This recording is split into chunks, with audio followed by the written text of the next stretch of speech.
The broken dieltha crystal chandelier cast fractured light across the marble floor of Lumiere.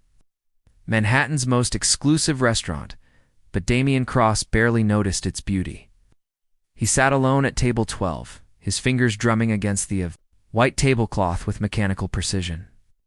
At 34, he commanded boardrooms and billion-dollar deals, yet tonight he felt like a man drowning in his own success. "Mr. Cross," his assistant's voice crackled through his earpiece. "The media consultant insists this is our best option.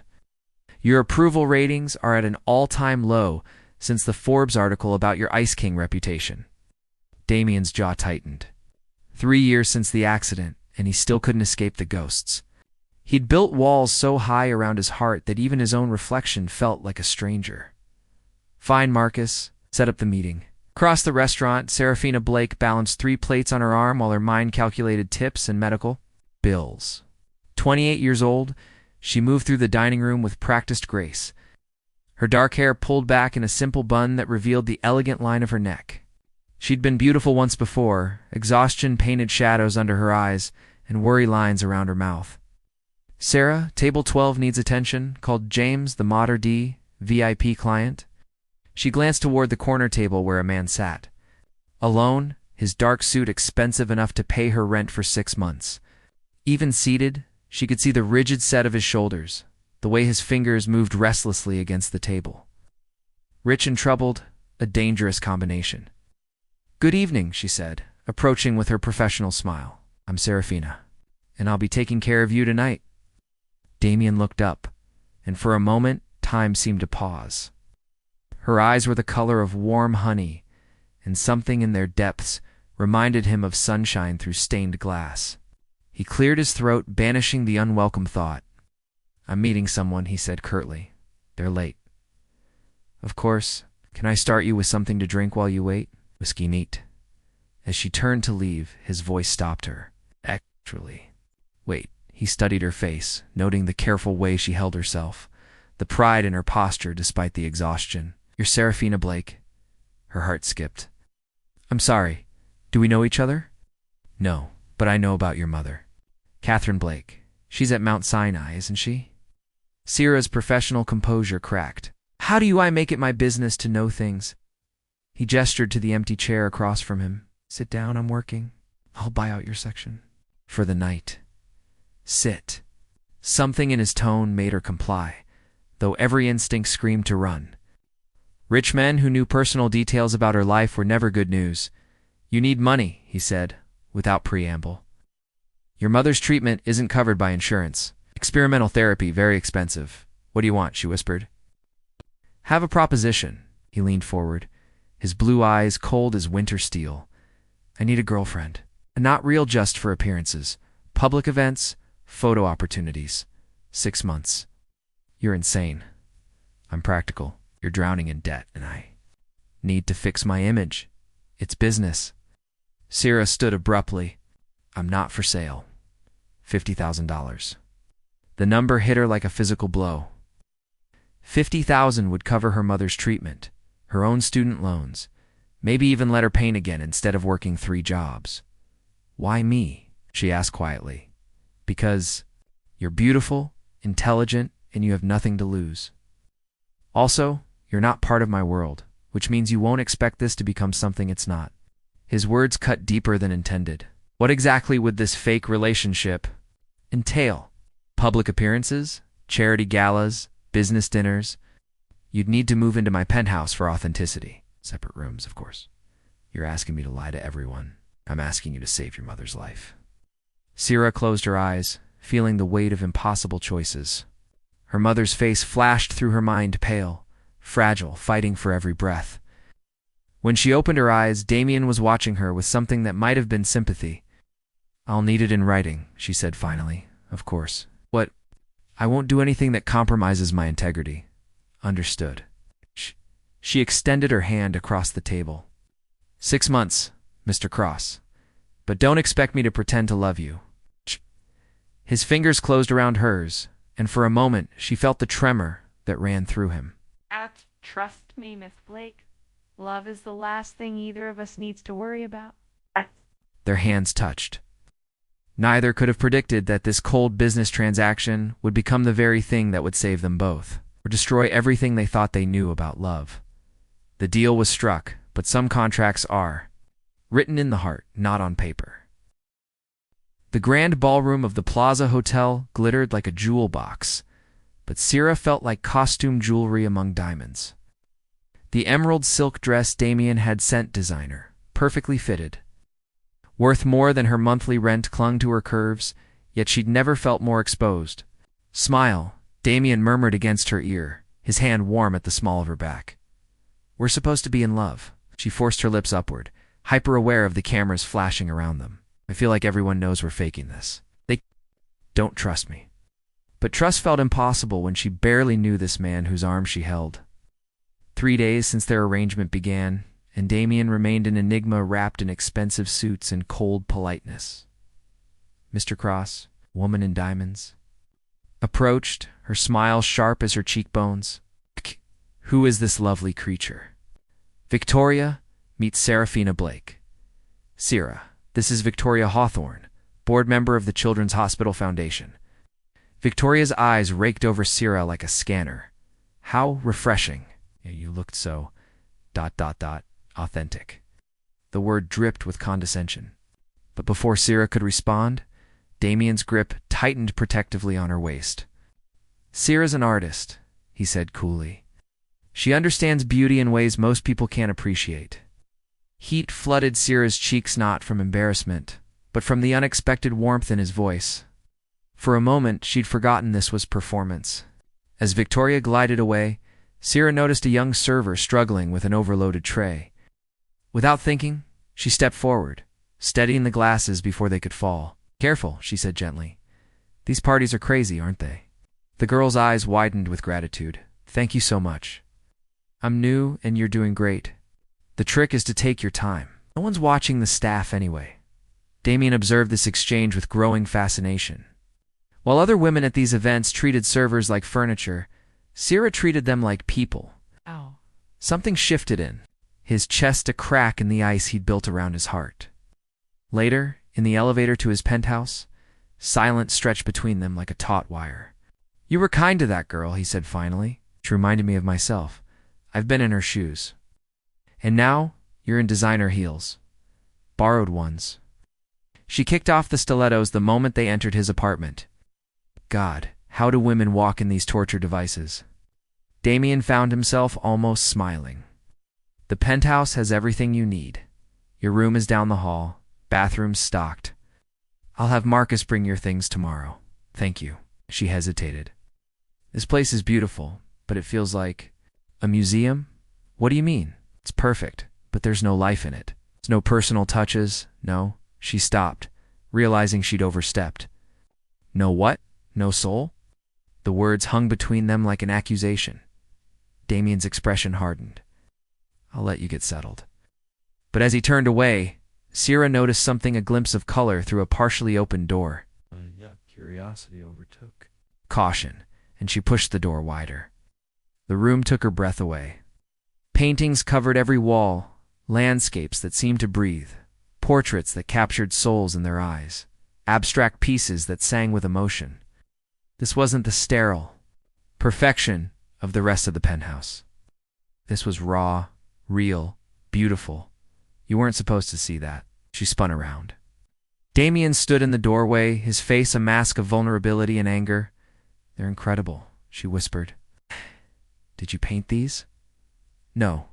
His voice was barely audible. "She did." Understanding dawned slowly. "Your fiancé?" He nodded once. Sharp and painful. "Rachel, she was an artist, like you. I kept meaning to donate them, but..." He reached for a canvas, his fingers trembling.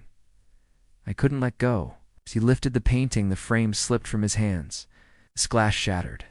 Against the hardwood floor, and crimson bloomed across his palm, where a shard had cut deep. Damien Sierra rushed forward, grabbing his hand. "Let me see." It's nothing. It's not nothing. Where's your first aid kit?" "Bathroom cabinet." She led him to the guest bathroom, gently cleaning the wound, while he watched her face with an intensity that made her pulse race. The cut was deep but not dangerous. "Why do you keep them?" she asked softly, as she applied antiseptic. Because forgetting her feels like killing her all over again, and remembering her is killing you. Their eyes met in the mirror, and something electric passed between them. Sierra's hand stilled on his injured palm, suddenly aware of how close they stood, how his breath stirred her hair. "Sierra," he said, her name a prayer on his lips. She turned in the circle of his arms, and time seemed to stop. His hand cupped her face, thumb tracing her cheekbone with desperate gentleness. "This isn't part of the deal," she whispered. "No." He agreed, lowering his head until their foreheads touched. "It isn't." Their lips met in a kiss that tasted of champagne and longing. It was soft at first, questioning, then deeper as she melted against him. Her hands fisted in his shirt, pulling him closer, and he groaned against her mouth. When they finally broke apart, both were breathing hard. "I should go," she said, but made no move to leave. "Yes," he agreed, but his arms tightened around her. "This complicates things." "Everything's already complicated." She pulled back, studying his face. "What are we doing, Damien?" "I don't know," he admitted. "But I know I don't want to stop." The confession hung between them like a bridge. Neither was sure they dared to cross. 3 weeks into their arrangement, Sierra had grown accustomed to the rhythm of Damien's penthouse, the way morning light filtered through floor-to-ceiling windows, the soft hum of the city 40 floors below, the careful distance they maintained. Despite living under the same roof, what she hadn't grown accustomed to were the nights. The first time she heard him scream, she'd bolted upright in her bed, heart hammering. The sound had been raw, primal, a man being torn apart by invisible demons. She'd stood outside his door for 10 minutes, hand hovering over the handle before retreating to her room. The second time, she'd knocked softly. No answer. The third time, she didn't hesitate. "Damien." She pushed open his bedroom door, finding him thrashing in tangled sheets, his face contorted with anguish. "Damien, wake up." His eyes snapped open, wild and unfocused. For a moment, he didn't recognize her. "It's me," she whispered, sitting carefully on the edge of his bed. "You're safe." He sat up abruptly, running shaking hands through his hair. "I'm sorry. I didn't mean to wake you. Don't apologize." She reached out tentatively, her fingers barely brushing his shoulder. "Do you want to talk about it?" "No?" But he didn't pull away from her touch. "Yes, I don't know. Take your time." He was quiet for so long she thought he'd changed his mind. Then, in a voice barely above a whisper, he said, "It's always the same dream. The accident. But in the dream I can save her. I always think this time will be different. What happened?" "We were driving back from dinner. It was raining. Drunk driver ran a red light, and his voice cracked. I saw him coming. I had maybe 2 seconds to react. Could have swerved right, taken the impact on my side. Instead, I swerved left." Sierra's heart broke for him. "You were trying to avoid the accident altogether." "I was trying to protect myself," he said bitterly. "And she paid the price." "That's not true. You weren't there." "No, but I know you." She turned to face him fully, her knees brushing his thigh. "The man who secretly pays for his employees' children's medical bills. The man who kept his fiancée's art because he couldn't bear to lose her completely. That man wouldn't choose his own life over hers. You don't know what you're talking about. And tell me. Help me understand." He stared at her for a long moment, then said, "She was pregnant." The words hung in the air like a physical blow. Sierra's breath caught. 3 months. We hadn't told anyone yet. She was so excited, already planning the nursery, picking out names. His voice broke completely. "I killed them both. Oh, Damien." Oh. Without thinking, she pulled him into her arms. He resisted for a moment, then collapsed against her, his body shaking with 3 years of suppressed grief. They stayed like that until dawn, her fingers stroking his hair while he held her like she was the only thing keeping him anchored to the world. When he finally pulled back, his eyes were red, but clearer than she'd ever seen them. "You?" he asked. "What are you afraid of?" "Everyone leaving," she admitted. "My father left when I was 12. Said he couldn't handle having a sick wife and needy daughter. I've been taking care of my mother ever since." "Is that why you've never been married?" Every man I've dated has eventually gotten tired of competing with my mother's illness. Hey, want someone available? Someone who can make them the center of their universe? Maybe you were dating the wrong men. Maybe I was protecting myself too. He cupped her face in his hands, thumbs tracing her cheekbones.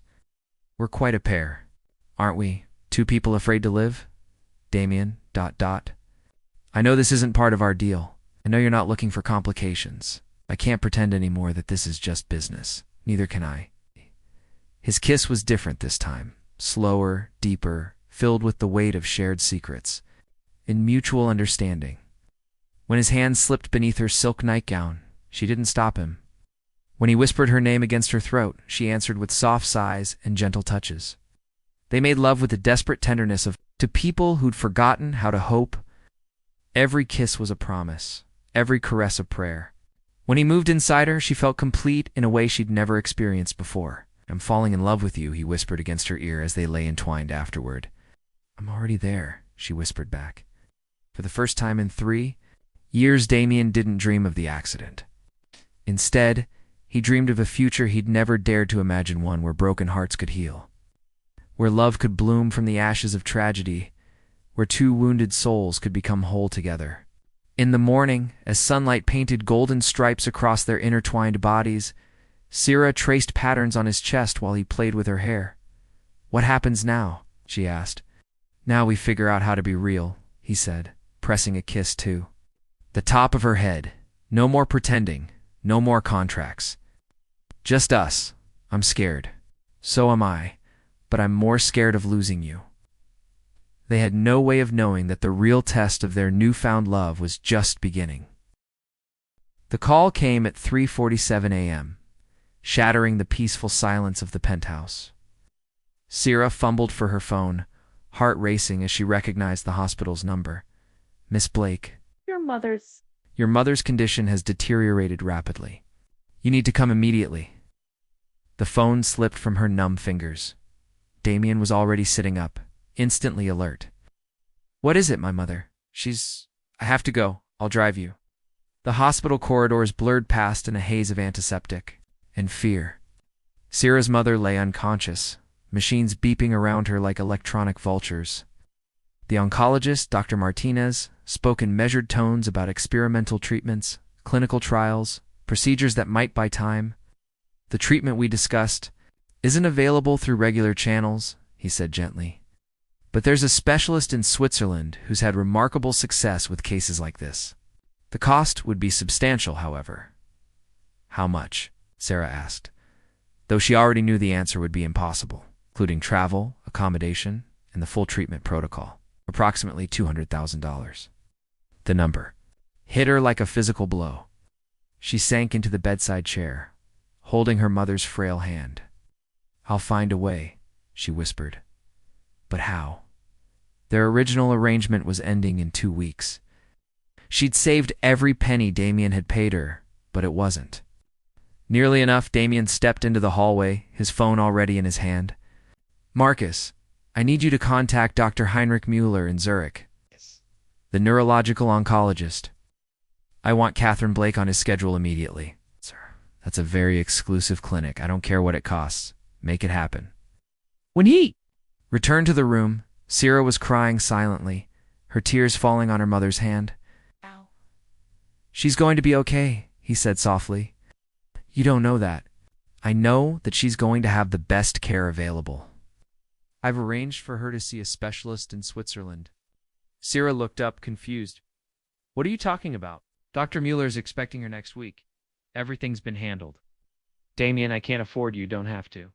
It's taken care of. The realization hit her like a slap. You paid for it? Of course I did. Without asking me. Syrah, your mother is dying. This isn't the time for pride. She stood abruptly, anger and humiliation warring in her chest. My pride. Is that what you think this is about? What else would it be? It's about being treated like an equal instead of a charity case. I'm trying to help the woman I love by throwing money at the problem. By making decisions for me like I'm a child. By using the resources I have to save someone who matters to you. And what happens when our contract ends? When you get bored of playing savior? Do you take it all back? Damien's face went cold. Is that really what you think of me? I don't know what to think anymore. The next few days passed in a blur of medical consultations and travel arrangements. Sierra's mother was stabilized for transport, but the tension between Sierra and Damien grew thicker with each passing hour. 2 nights before they were scheduled to leave for Switzerland, Sierra overheard a phone conversation that shattered her world. Contract expires next week, Damien was saying to Marcus. Make sure the final payment is processed. Miss Blake has fulfilled her obligations admirably. And after that, sir? After that, we return to normal. The arrangement was always temporary. Sierra's blood turned to ice. Even after everything's the nights in each other's arms. The whispered confessions. The promises he still saw her as a contract to be fulfilled. She packed her bags that night, leaving a note on his pillow. Thank you for everything. I can't accept charity from someone who still sees me as a business transaction. The next morning, Damien found the empty penthouse and the note. He read it 3 times before the words sank in. Find her, he barked at Marcus. Sir, she's likely gone to the hospital. Find her. But Sierra had vanished, taking her mother to Switzerland using the arrangements he'd made, but leaving no forwarding address. The specialist confirmed that Catherine Blake had arrived safely and treatment had begun. But her daughter had made it clear she wanted no contact with Damien Cross. For 3 months, Damien threw himself into work with manic intensity. He closed billion-dollar deals, expanded into new markets, and built his empire ever higher. But success felt hollow without Sierra to share it with. He replayed their last fight obsessively, trying to understand where he'd gone wrong. He'd been trying to save her mother, to use his wealth for something meaningful. How had that become a betrayal? Then one evening, alone in his penthouse, he finally understood. He'd made the same mistake he'd been making his whole life, believing that money could solve everything, that his resources were more important than her agency.